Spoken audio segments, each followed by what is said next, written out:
it used to be an ocean. There used to be an ocean there, but no longer there. その頃この映画作った頃はそれが果たしてそのいいことなのか悪いことなのか。So back when I made this movie, I didn't know if that was a good thing or a bad thing. そういうことを結構考えてた時期の作品ですね。So that was the time when I made this. At the time, I was contemplating over all that.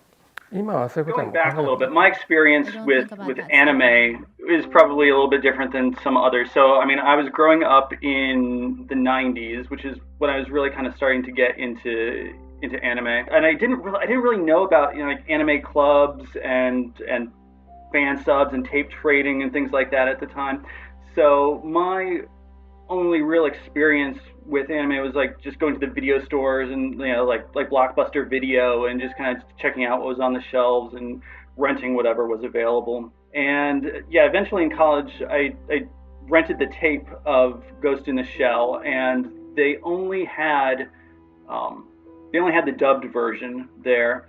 And so yeah, I rented it and I watched it and I was like, okay, this is interesting, but I don't know, it didn't really grab me at the time. Like, okay, they're doing some really interesting things visually, but I think for some reason, like the dub just it didn't connect with me. But then, yeah, a little bit later, a couple years, I had a chance to go back and watch it in the original Japanese, and that's when I think things really clicked for me. I said, okay, I think I see it a little bit more clearly now. I can really appreciate the film a little bit more now, perhaps.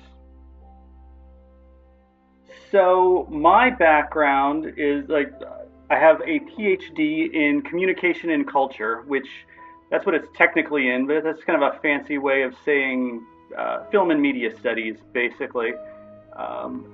I got that from Indiana University. Before that, I got a master's degree in Asian cultures and languages, focusing on Japanese, from the University of Texas at Austin, where I studied with Dr. Susan Napier.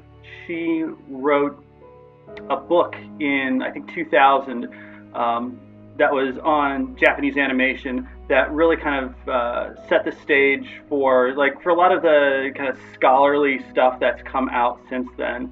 So my master's thesis was actually on the films of director Mamoru Oshii, and I just kind of through, I don't know, maybe skill or luck, I was able to kind of transform my master's thesis into a proposal for a book, which eventually got picked up and was published in 2004. My book is called Stray Dog of Anime, Films of Mamoru Oshii, and it was the first book in English on Oshii's films.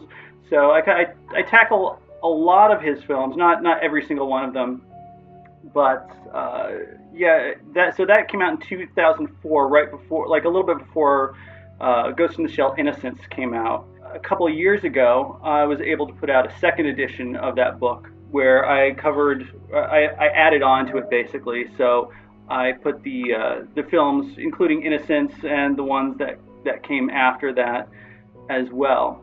I'm trying to remember what drew me in particular to Oshii's films in the first place. It was during my master's program when I was working with Dr. Napier.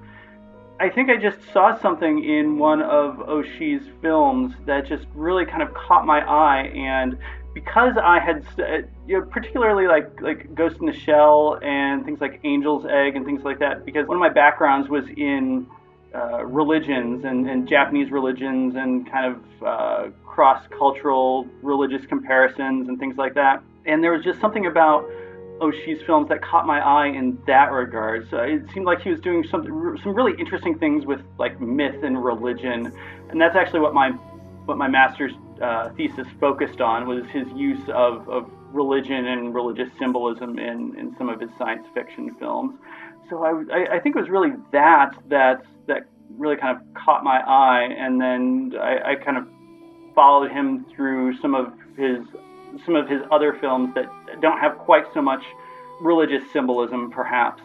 But yeah, that was the very first thing that was the first thing that really kind of caught my eye about his films, that he was doing something really interesting with the way that he was engaging with religion. And then to find out, too, that I think he, at least this is the rumor that has gone around for a while, that he at one time had considered, joining the seminary, becoming involved in religion himself, and just seeing him perhaps work through some of those issues in his films just made them really interesting to me. In Angel's Egg, it takes place in a ruined city, but there's very minimal dialogue. It's very atmospheric, but some of the color palette and some of the choices really kind of can be seen in what Oshii does later in Ghost in the Shell. I definitely think we see echoes of that. Plus, you have Oshii dealing with a lot of religious symbolism as well. So, in Ghost in the Shell, you have Bible quotes in particular being used, and you have this idea of, what is inside of this cyborg body. So what is there some sort of core? Is there some sort of essence that these cyborgs have within them? And I think that this is it's a very similar theme to what you have in Angel's Egg, where you have this young girl who's going through a city, and she is carrying this egg with her, and the question of what, if anything, is inside this egg. Is there something? Is it something precious, or is it something, eventually just is it a hollow shell? So there are definitely these thematic connections between Angel's Egg and Ghost in the Shell. Of course, Ghost in the Shell is much more, you have a lot more of the kind of emphasis on military hardware and that kind of thing, which you see throughout in some of Oshii's films, and you do see that in Angel's Egg somewhat as well. There's a scene of tanks kind of rolling through the city, and the image of the tank is something that recurs through Oshii's films as well. That's something that he introduces in Urusei Yatsura 2, Beautiful Dreamer, which took place before Angel's Egg. That's something that Oshii introduces, this a tank that kind of that kind of recurs throughout the film, and he even kind of going on in some of his later films, he's incorporated tanks and military machinery. To get back to talking about Angel's Egg and Ghost in the Shell, those were two of the films that I did even kind of talk about and compare a little bit in my in the master's thesis that I was writing, that I eventually turned into the book. And I think that this is the case for a lot of, you might call them, auteur directors, directors who kind of have a very consistent theme or set of themes or visual style that kind of go throughout a lot of their films. An auteur, I've heard it said, really kind of makes one film, but keeps remaking it again and again in certain ways. I think that could certainly that charge could certainly be leveled at Oshii. I've heard it said of him in a negative way, certainly, that a lot of his films are kind of reiterate the same things, and we see very similar themes. But I think that kind of throughout he is kind of expanding and kind of approaching these topics in very different ways. If I was to say something is very Oshii-like, one of the first things that comes to mind is I have kind of an image in my mind, but trying to kind of summarize that in words. Oshii's style can be very languid, can be it can be slow-paced sometimes. There can be voiceovers, so you'll have images kind of going across the screen and somebody talking, not necessarily about what's going on screen, but maybe about some sort of philosophical concept, which might be another Oshii hallmark, talking about religion or philosophy, or having quotes specifically from the Bible or from philosophers that are kind of dropped in those kinds of voiceovers or in conversation. I think another hallmark of his style might be he often seems to be much more interested in worlds rather than characters, perhaps. So if you think about like Kusanagi from Ghost in the Shell, I mean, she's a very iconic character, but she's not really, her psychology isn't really explored in the film very much. I mean, kind of what we get from her comes out of conversation and comes from what we see in the environment.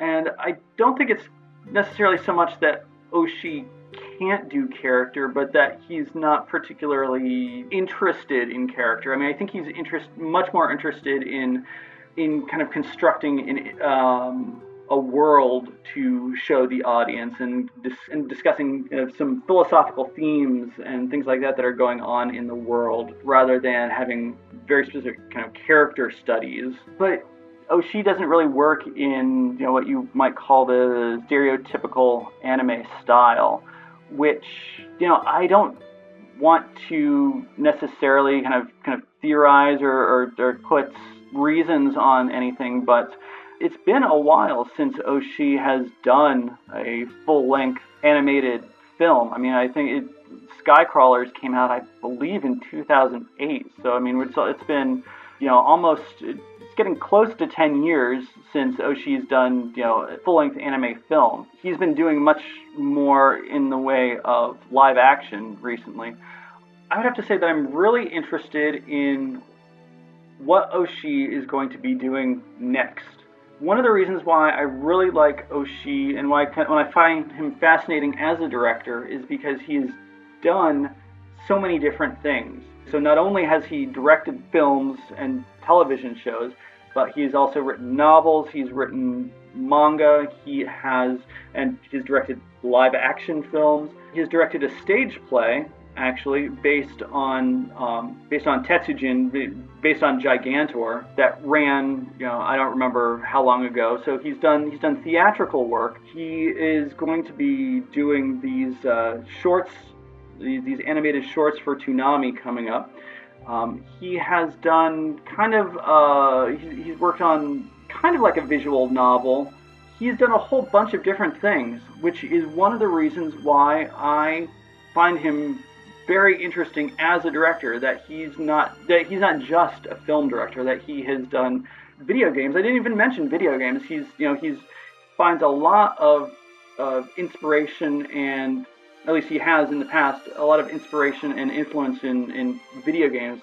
So not only does he takes in influences from video games, but also he takes in influences from European art house cinema, from old Japanese films, from other animation, which is one of the reasons why, again, I just find him really fascinating as a director, and I'm interested to see where he's going to be going next with whatever it is that he produces. もしもし、南雲と申しますが。元気そうだ。